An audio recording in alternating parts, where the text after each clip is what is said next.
भाई, मैं हूं विपुल और स्वागत है आपका मेरी एक नई वीडियो में। तो भाई, जैसे कि मैंने आपको कुछ दिन पहले एक हंटर की मैंने एक ओनरशिप एक्सपीरियंस आपको शेयर किया था। तो उस भाई ने ना अपनी बाइक की जो है सर्विस कराई थी शोरूम में जाके।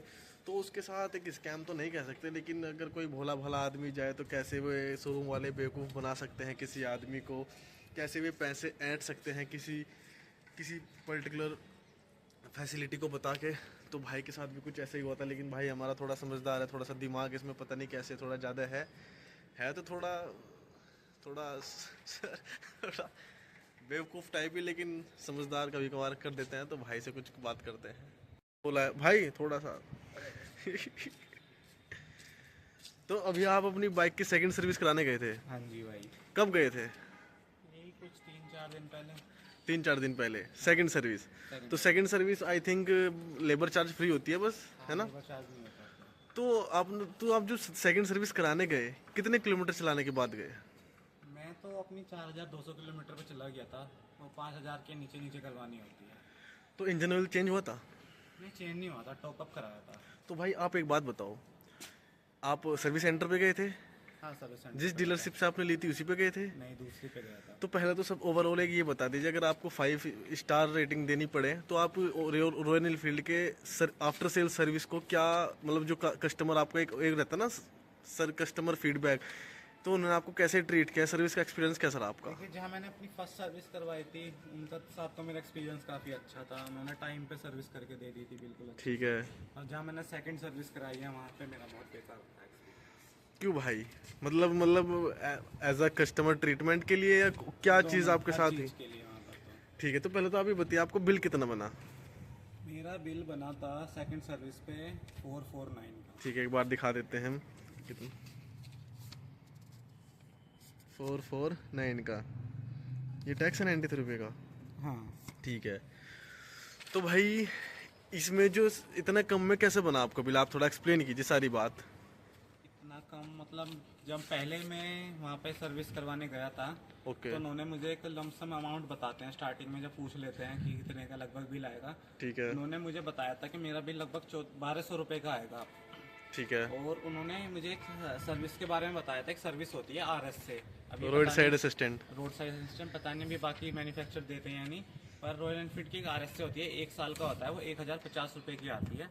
उसमें मतलब ये होता है, अगर तुम कहीं भी पूरे साल में तुम्हारी कहीं भी बाइक ख़राब हो जाती है कुछ, आप RSA के टोल फ्री नंबर पर अगर कॉल करोगे तो वो आपकी बाइक फ्री में नियर बाई सर्विस सेंटर तक टो कर देंगे। और इनका टाइम भी रहता है 15 मिनट के अंदर अंदर, आधे घंटे के अंदर गाड़ी इतना आएगी। टाइम रहता है, इतनी देर में वो आएंगे और फ्री में आपके टो करके वहाँ तक पहुँचा देंगे। ठीक तो है। एक सर्विस होती है RSA ये, बट मैंने अपनी जब बाइक खरीदी थी उसी टाइम पे ले ली थी ये वाली सर्विस। ठीक है। एंड उसके बाद जब मैं वहाँ गया उन्होंने मुझे कहा 1200 का आपका लगभग बिल बनेगा और हम 200 रुपये एक्स्ट्रा देकर आपको RSA एक और एडिशनल RSA मिल जाएगा। तो एक साल के 1200 रुपये जो उन्होंने कीमत बताई वो सर्विस की बताई अब तक जो बात है? सर्विस की, हाँ। 1200 प्लस 200, प्लस 200, अगर मैं 200 रुपये और एक्स्ट्रा दूंगा तो मुझे 1 साल का और RSA मिल जाएगा। तो 200 रुपये में तो कोई कुछ बेकार नहीं है भाई। उस टाइम मुझे भी ये अच्छा लगा कि 200 रुपये देके और एक साल का एडिशनल मिल जाएगा, वरना मैं दोबारा लेने जाऊंगा तो वो 1050 रुपये लगेंगे उसमें एक्स्ट्रा। ठीक है। तो मैंने वो ले लिया था।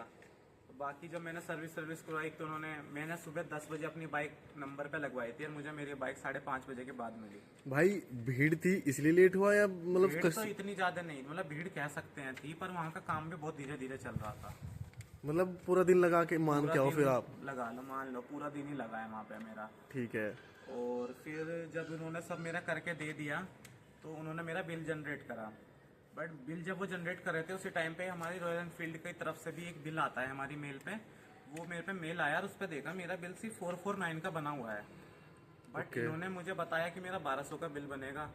तो मैंने उनसे जाके बात करी वहाँ पे, जो मेरा एडवाइज़र था, सर्विस एडवाइज़र। ठीक है। तो मैं एडवाइज़र से जाके बात करी तो उस एडवाइज़र ने मुझे थोड़ा नंबर्स में घुमाने की कोशिश करी। उसने मुझे बताया कि मेरा क्लीनिंग, चैन क्लीनिंग वगैरह का जो किट आएगी 250-300 रुपये की किट आएगी। एंड मेरा पूरा इंजन ऑयल डलेगा उसमें, 700-800 रुपये का इंजन ऑयल डलेगा। मेरे ब्रेक पैड चेंज होंगे, मतलब ब्रेक पैड तो चेंज होना ही था, मेरा आगे का कुछ ज़्यादा ही घिस गया था। 300 के आसपास का ब्रेक पैड चेंज होएगा और जो मतलब ब्रेक ऑयल होता है वो डलेगा। तो इसमें लिखी हुई है क्या चीज़ कितने की डली है? हाँ, इसमें लिखी हुई है कितने की डली है। इसमें आप देख सकते हैं मेरा चैन क्लीनर लगभग, कहाँ होता है इसका बेस अमाउंट, हाँ 1.75 रुपीज़ का यूज़ हुआ है बस। ठीक है।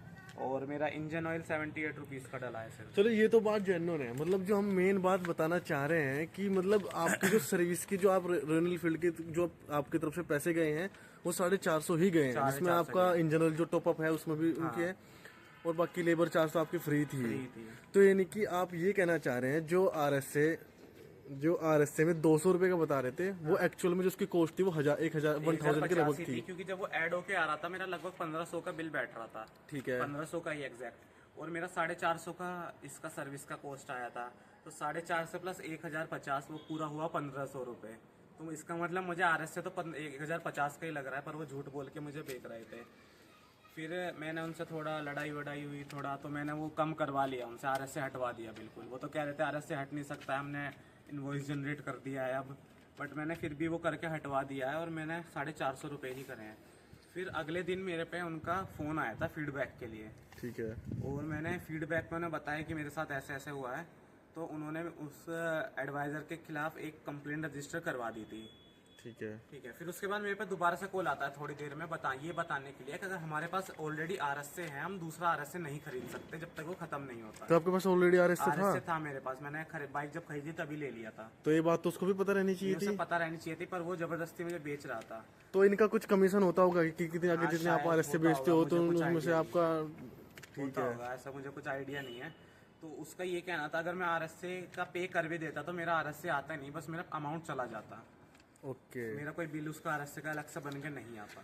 तो भाई ये तो थोड़े मतलब आपने थोड़ा दिमाग लगाया, वरना आपके जैसे पता नहीं कितनों के आर एस से काटते होंगे, ऐसे ऐसे बिल बनाते होंगे 1200 1400 का, लोग ले भी लेते होंगे कि कितना है। हाँ लेते होंगे जरूर, क्योंकि हर कोई एकदम से इतने आराम से चेक करता भी नहीं है। लोग ज़्यादातर सर्विस में करवाने आते हैं, वो बाइक छोड़ के अपनी ऑफिस चले जाते हैं, फिर आते हैं जल्दी जल्दी में बाइक ले लेते हैं, बिल पे करके अपनी बाइक ले जाते होंगे, बाइक लेके चले जाते हैं, वो कुछ देखते ही नहीं है। तो यार ये तो एक बहुत ही रिनोन कंपनी है भाई, अच्छी खासी गुडविल इसने बना रखी है। तो ऐसे मतलब डीलरशिप पे भी भाई थोड़ा फर्क पड़ता होगा, डिफरेंट टू डिफरेंट डीलरशिप पे भी। इसमें मेन गलती वैसे डीलरशिप की है, डीलरशिप ध्यान नहीं दे रही है इन सब चीज़ों पे, वरना रॉयल एनफील्ड वालों की तरफ से तो सब कुछ बिल्कुल सही से हो रहा है, पर जो वहाँ पे जो डीलरशिप में जो एम्प्लॉय बैठे हैं वो प्रॉब्लम करते हैं। आपकी बाइक में भी कुछ कमी आ रही है?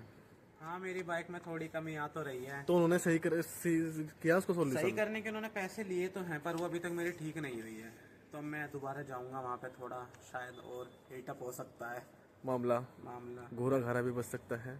नहीं इतना सब तो नहीं, पर ओके।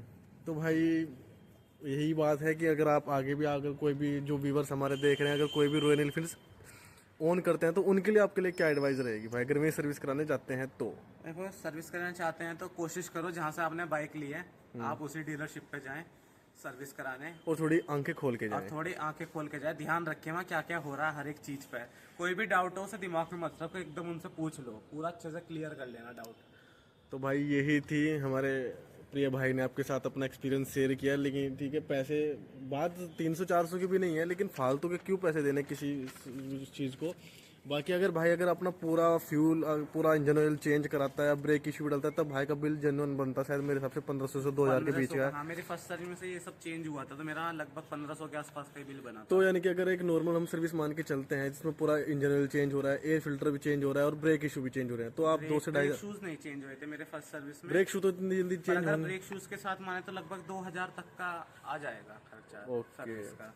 ठीक है, इतनी भी जो अगर आप ऐसी बाइक ऑन कर रहे हैं तो इतने का भी सर्विस 2000 फिर ऊपर प्लस लेबर चार्ज जो भी है, मतलब 3000 के अंडर में आपकी एक रॉयल एनफील्ड की जो मतलब बुलेट और ये 100 तो 650 सीसी भी जीटी का भी इतना ही मान के चलें, उसका थोड़ा ज्यादा आता है सर्विस को, उसका भी 2.5 से 3 के मान के चल सकते हैं, क्योंकि उसमें भी शायद आई थिंक 2 लीटर डलता होगा मोबिल ऑयल। हाँ इतना ही डलता है, पर उसमें जैसे ब्रेक पैड वगैरह उसके महंगे आते हैं, जब जैसे ब्रेक पैड चेंज होता है या कुछ एयर फिल्टर उसका महंगा आता है, तो कुछ चीज़ें उसके पार्ट्स महंगे आते हैं, तो उसमें थोड़ा ज़्यादा का बिल बनता है। तो भाई ये था भाई का छोटा सा एक्सपीरियंस। तो अगर आप आगे भी सर्विस कराने जाते हैं तो कुछ चीज़ों का ध्यान रखें, और भाई RSA का जरूर ध्यान रखें। अगर तो ये जो RSA है, ये जब बाइक नहीं परचेज की थी तो उसके साथ ही मिला होगा। हाँ मतलब वो ऑप्शन देते हैं, ये जरूरी नहीं है कस्टमर को लेना, वो उसकी मर्जी है, वो लेना चाहे ना लेना चाहे, ये कोई कंपलसरी नहीं होता है। तो भाई आप इन चीज़ों का ध्यान रखें।